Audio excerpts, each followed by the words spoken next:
through parts of Vermont. We'll enjoy a lot of sun for most of the Northeast today. The exception in New York and again northern Vermont with more clouds. Some rain showers will linger. There may even be some snow showers in the Great Lakes continuing there.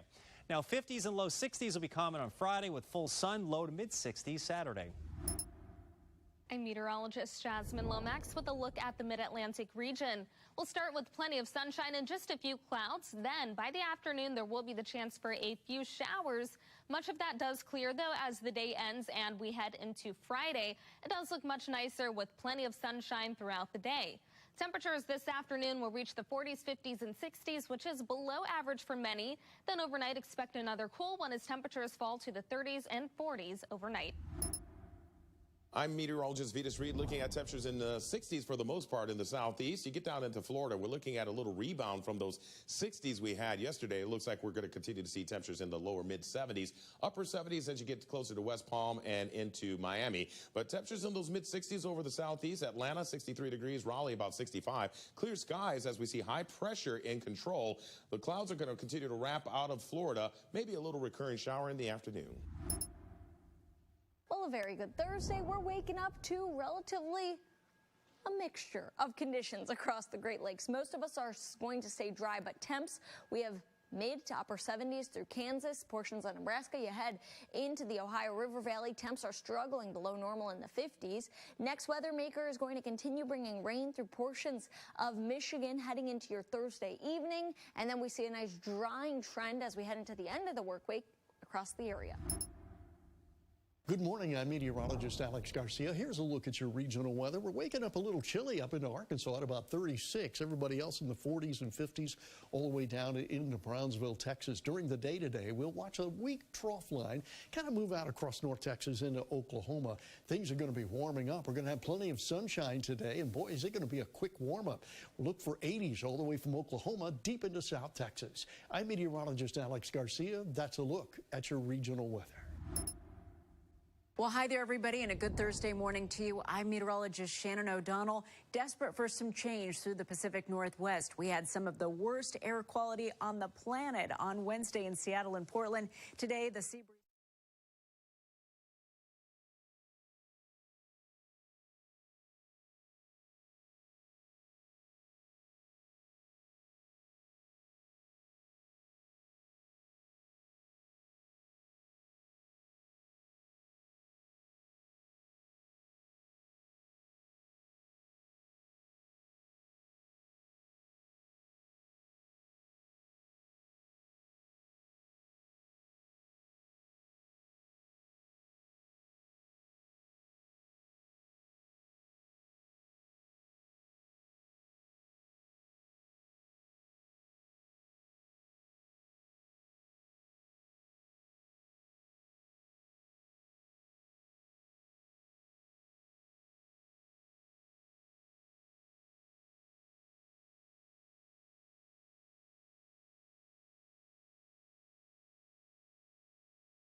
of a highway, that highway, for much of the day on Wednesday. School buses were brought in to take around 40 stranded drivers to a nearby truck stop.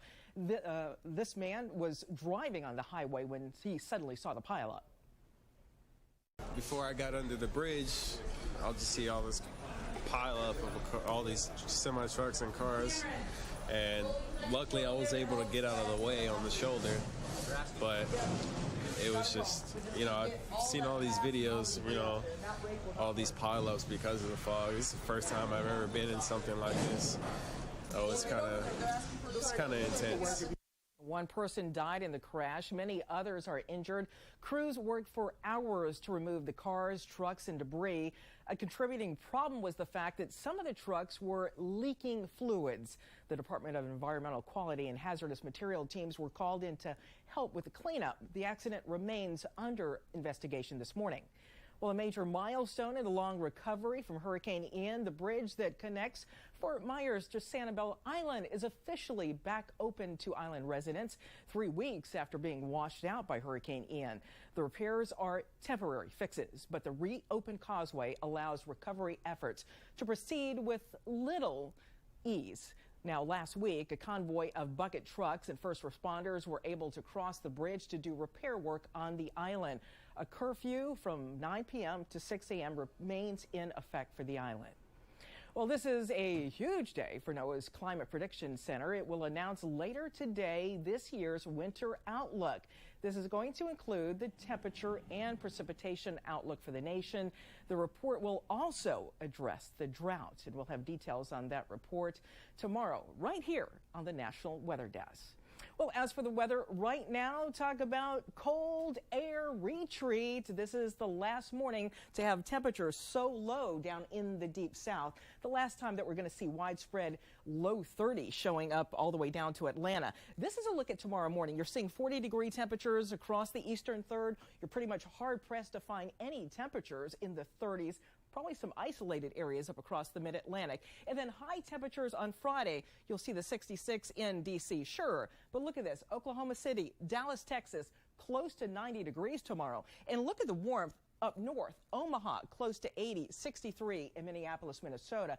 What will happen is that warmth that's building over the nation's midsection will start heading off to the east, giving a lot of the major cities across the east some higher temperatures coming up for Friday, Saturday, Sunday, even Monday and Tuesday of next week. So Minneapolis, Minnesota will see temperatures on Friday much above average. That's where you're seeing the red, but notice the pattern change, turning blue out west, much colder than average for Vegas, Salt Lake City, Denver, and Billings. And some of that warmth even hangs on for the major cities of the east for Monday and Tuesday of next week, which is nice.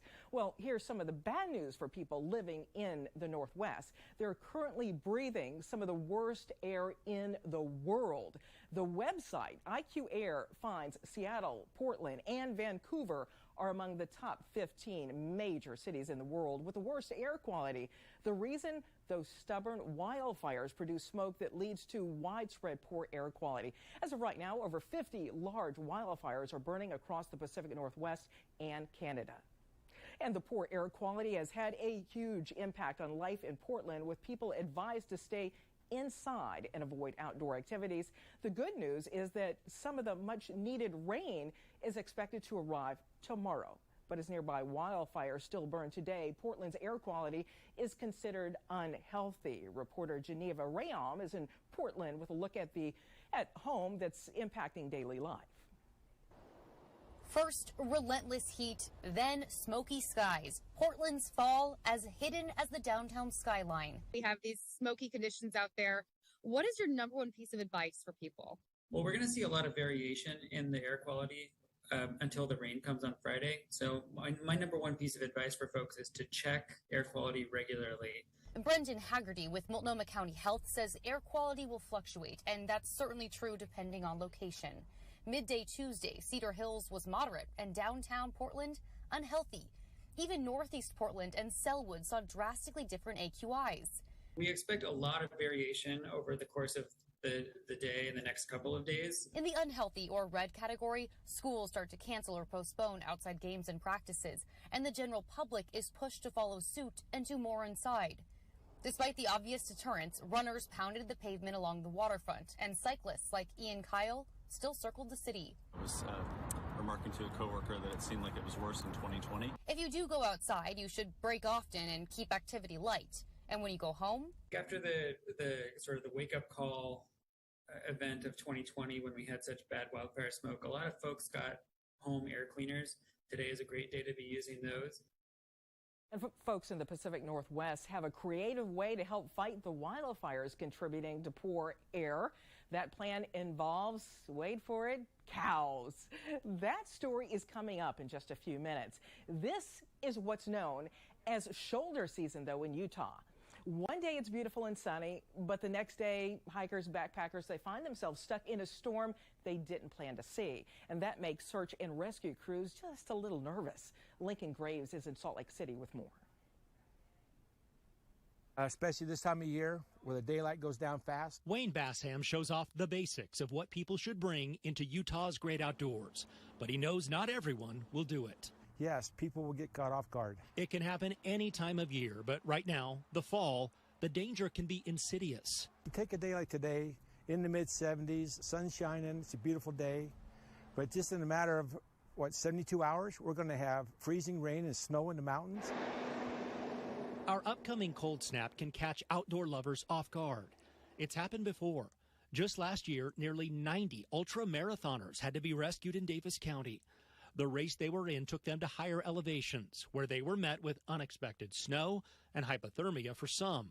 The size of that rescue operation was unusual, but officials have already started to see smaller rescues. Oh, absolutely. We were called out just the other day.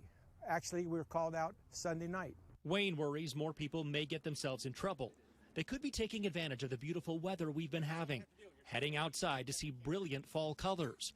The fear is they do it this weekend, unprepared for what Mother Nature may bring. There's always people who don't think of the future. They think about the present. Please look at the weather forecast. Please plan your hike your plan.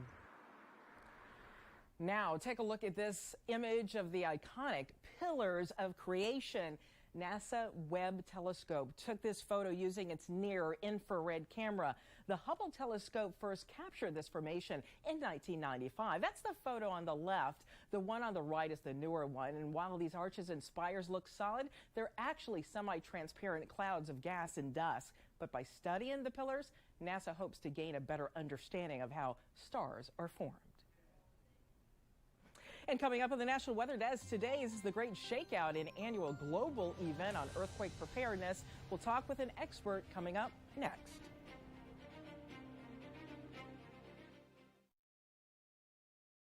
I'm meteorologist Charlie Lopresti with a look at the Northeast. Temperatures in the Northeast once again will be all over the place today, with temps in the 50s to near 60 over eastern zones, 40s back into New York and through parts of Vermont. We'll enjoy a lot of sun for most of the Northeast today. The exception in New York and again northern Vermont, with more clouds, some rain showers will linger. There may even be some snow showers in the Great Lakes continuing there. Now 50s and low 60s will be common on Friday, with full sun, low to mid 60s Saturday. I'm meteorologist Jasmine Lomax with a look at the Mid-Atlantic region. We'll start with plenty of sunshine and just a few clouds. Then by the afternoon, there will be the chance for a few showers. Much of that does clear, though, as the day ends and we head into Friday. It does look much nicer with plenty of sunshine throughout the day. Temperatures this afternoon will reach the 40s, 50s, and 60s, which is below average for many. Then overnight, expect another cool one as temperatures fall to the 30s and 40s overnight. I'm meteorologist Vetus Reed, looking at temperatures in the 60s for the most part in the southeast. You get down into Florida, we're looking at a little rebound from those 60s we had yesterday. It looks like we're going to continue to see temperatures in the lower mid 70s, upper 70s as you get closer to West Palm and into Miami. But temperatures in those mid 60s over the southeast. Atlanta 63 degrees, Raleigh about 65. Clear skies as we see high pressure in control. The clouds are going to continue to wrap out of Florida, maybe a little recurring shower in the afternoon.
Now let's check to see the weather in cities across the country today. First up, Jefferson City, Missouri. Look at all that sunshine. There'll be a few afternoon clouds moving in. Your afternoon temperature headed up to 72 degrees.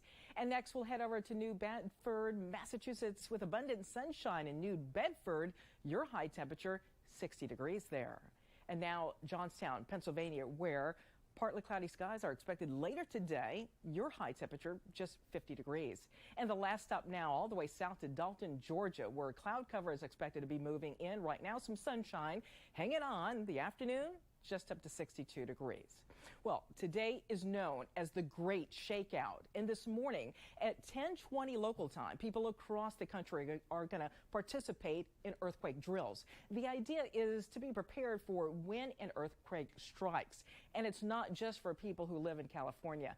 Emily Gracie spoke with an expert who reminds us there are some things that you can do today to prepare. So in the event of the earthquake, you want to drop down onto your hands and knees before the earthquake basically knocks you down.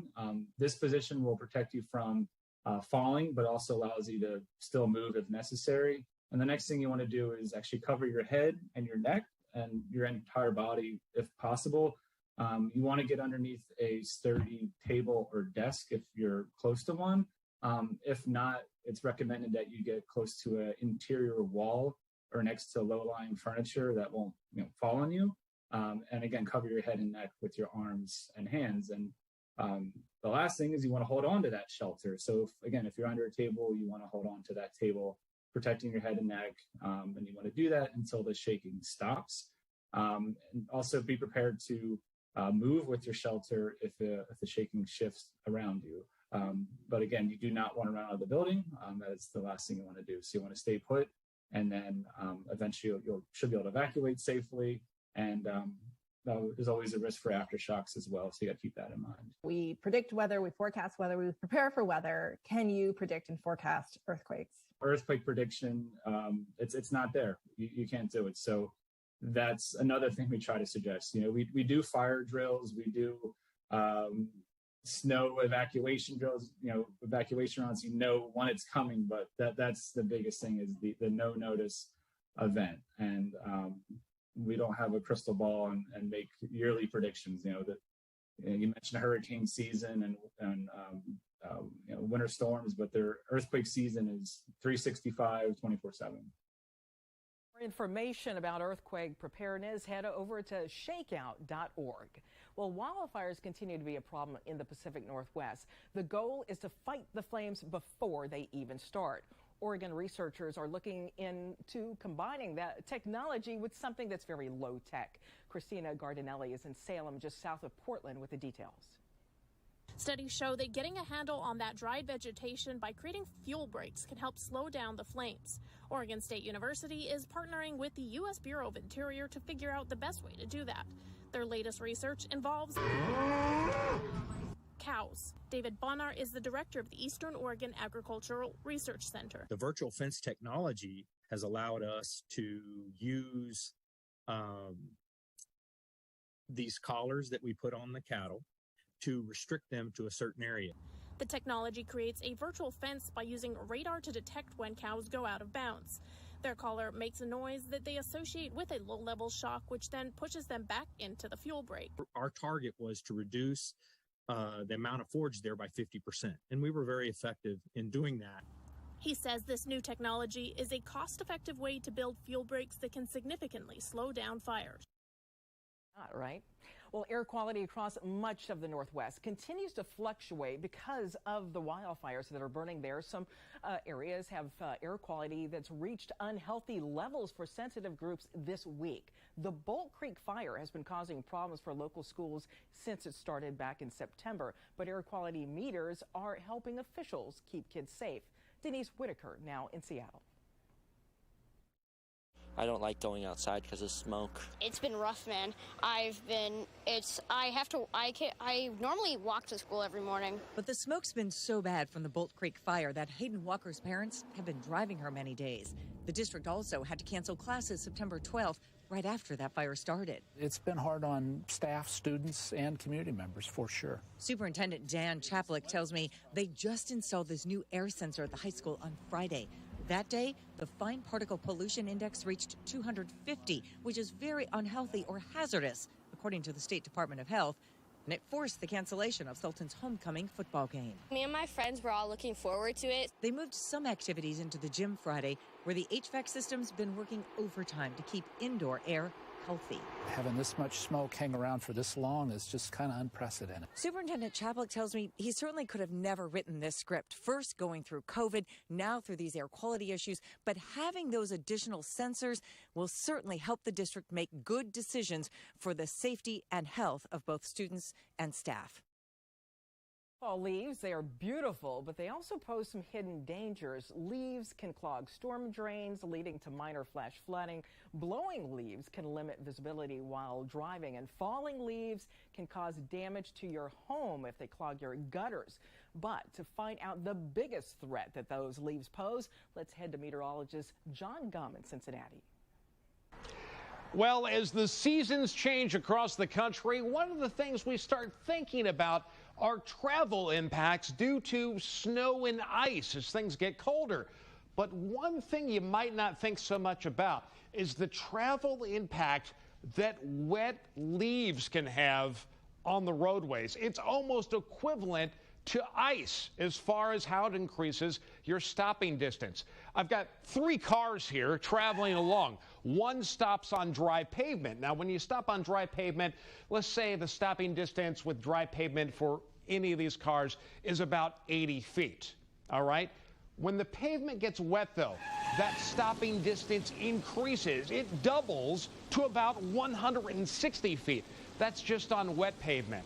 However, when you add wet leaves into the equation, something we're going to see a lot of in the coming weeks, that stopping distance can grow upwards of 250 feet on those wet leaves. They could also give you trouble going around corners. So something to keep in mind this autumn season in the parts of the country that have the deciduous trees where the leaves are falling. On rainy days, when you get those leaves falling, it can be hazardous on the roadways, not only increasing your stopping distance, but giving you handling issues similar to an ice-covered road. We have more informative videos like this on our social media accounts. You can follow us at the National Weather Desk on TikTok, Instagram, Facebook, and YouTube to see our latest post. And now a look back on this day in weather history. The year was 1944. A huge rain event triggered major flooding in and around Houston, Texas. Water levels on the San Jacinto River reached 20 feet above normal, causing 8 pipelines carrying gasoline to rupture and ignite. Now, let's take a look at photos from viewers across the country.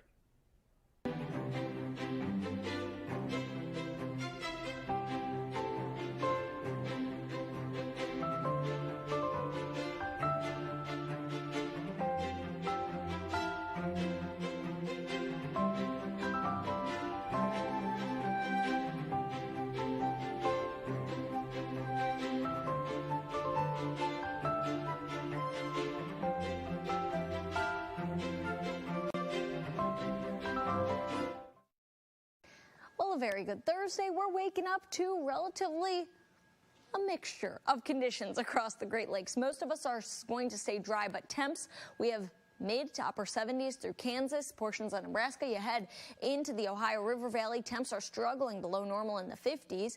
Next weather maker is going to continue bringing rain through portions of Michigan heading into your Thursday evening. And then we see a nice drying trend as we head into the end of the work week across the area.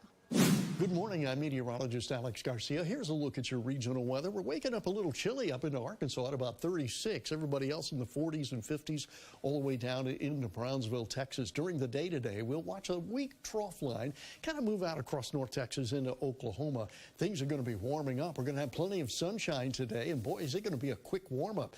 We'll look for 80s all the way from Oklahoma deep into South Texas. I'm meteorologist Alex Garcia. That's a look at your regional weather. Well, hi there, everybody, and a good Thursday morning to you. I'm meteorologist Shannon O'Donnell, desperate for some change through the Pacific Northwest. We had some of the worst air quality on the planet on Wednesday in Seattle and Portland. Today, the sea breeze starts to kick in the coastal communities, and that will start to clean up the atmosphere inland. Low 90s out of Phoenix today, 68 refreshing in San Francisco. Finally, a disturbance starting to drop down into Washington and Oregon by Thursday night. And that's the scene from here.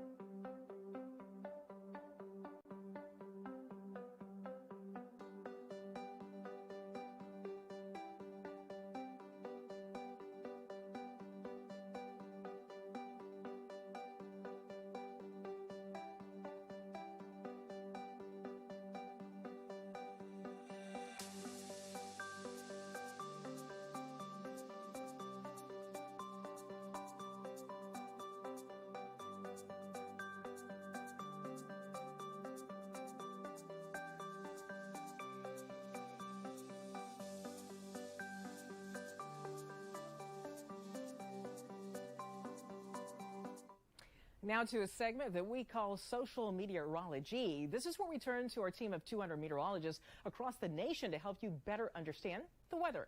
Today's lesson is on radiational cooling. Our professor, Chad Sandwell, in Beaumont, Texas. Hello, everyone. I'm meteorologist Chad Sandwell, and here across the country this week, we've seen some pretty drastic changes in temperatures. Part of the explanation for that, a couple of cold fronts and a phenomenon we call radiational cooling. Radiational cooling starts out basically with a very warm afternoon.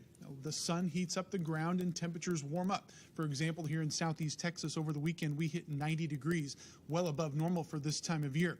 Now, when you have cloud cover in place, especially at night, that prevents the heat to escape back out into the atmosphere and cool things off. So that cloud cover really kind of acts as an insulating blanket, keeping temperatures warmer. But when you have a cold front come through, that tends to sweep out the cloud cover. That allows clear skies, and that allows that solar radiation to escape, therefore turning your temperatures colder. And that is a look at radiational cooling.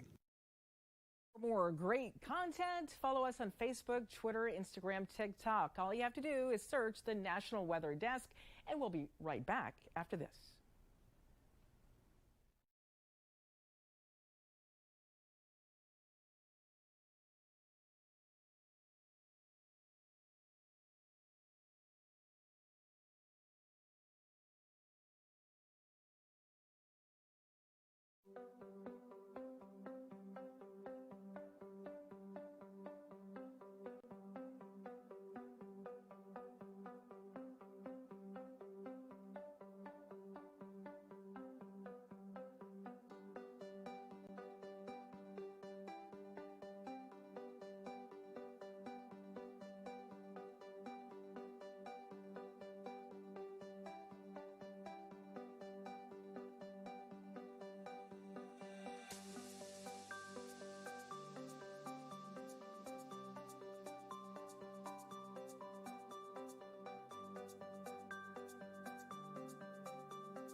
Tomorrow on the National Weather Desk, how the Pacific Northwest is getting ready for much needed and long overdue rainfall.